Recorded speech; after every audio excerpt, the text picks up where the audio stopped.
Many people are not aware of them, but every day we are surrounded by standards.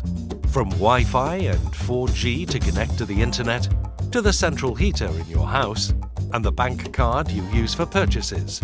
They all involve technology that has become the standard in their field. Researcher Paul Wiekman of Rotterdam School of Management, Erasmus University, studied how standards come into existence. He explains that there are basically 3 different ways. But if a corporation wants their product to become the standard, they have to creatively combine them. So, how do standards then come into being? It actually turns out that there are 3 different ways of how standards can emerge. Well, you could say 3 different modes of standardization. The first mode is the committee-based mode. In this mode, you have lots of different interested parties that just sit around a table and try to jointly develop a solution to a problem. A very well-known example of a standard that emerged in a committee is the A series of paper sizes, so A4, A5 and so on.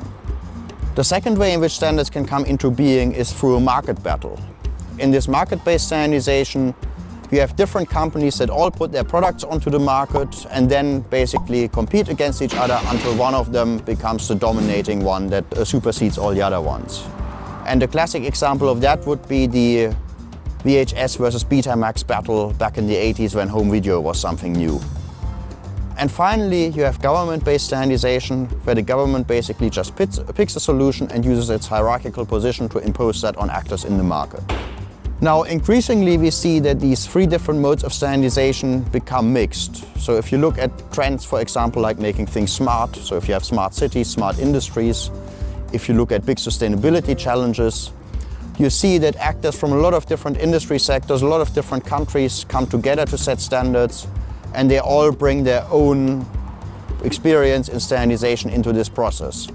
And as a result, quite often you get 2 or even all 3 of these modes included in the same standardization process, which can lead to very dynamic developments with lots of competition and lots of interaction between different players. A good example of a process where all 3 modes of standardization were active in parallel is the process they took to standardize this charging plug for charging electric cars in Europe. In that case, a number of companies were active in the committees to agree on a common design, but at the same time, some of them were already putting their designs in the market and building up installed bases to strengthen their position in the discussions. When it turned out that the European industry could not agree on a common design, the European Commission stepped in and used its hierarchical position to choose this design as the common standard in Europe. A German medium-sized company used all of the 3 modes very strategically, and as a result they were successfully in getting their design accepted as the standard for charging electric cars all over Europe. There's an increasing number of cases where more than one mode of standardization plays a role in the emergence of a standard. For example, when different mobile telecommunication standards were competing on a global scale, there was an element clearly of market battle in there, but also strong involvement by various governments that tried to promote their own national developments.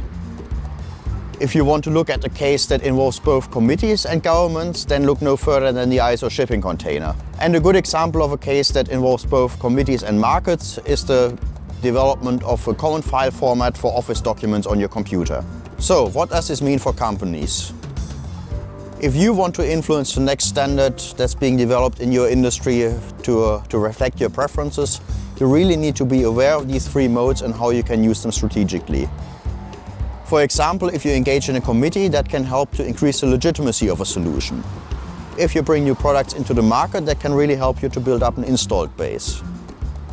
At the same time, you also have to be aware of what your competitors are doing. For example, if your competitors go into a committee and you don't join, then you might be left out of the discussion. If they put products into the market and you don't, then maybe you get a disadvantage there. Finally, you also have to be aware of the standardization culture in your industry. For example, if in your industry or also in your country, standardization committees are not used very often, it might be difficult to join discussion partners if you want to use committee-based standardization. If you use all of these options well and strategically, then you really can increase your chances of getting a standard that reflects your preferences.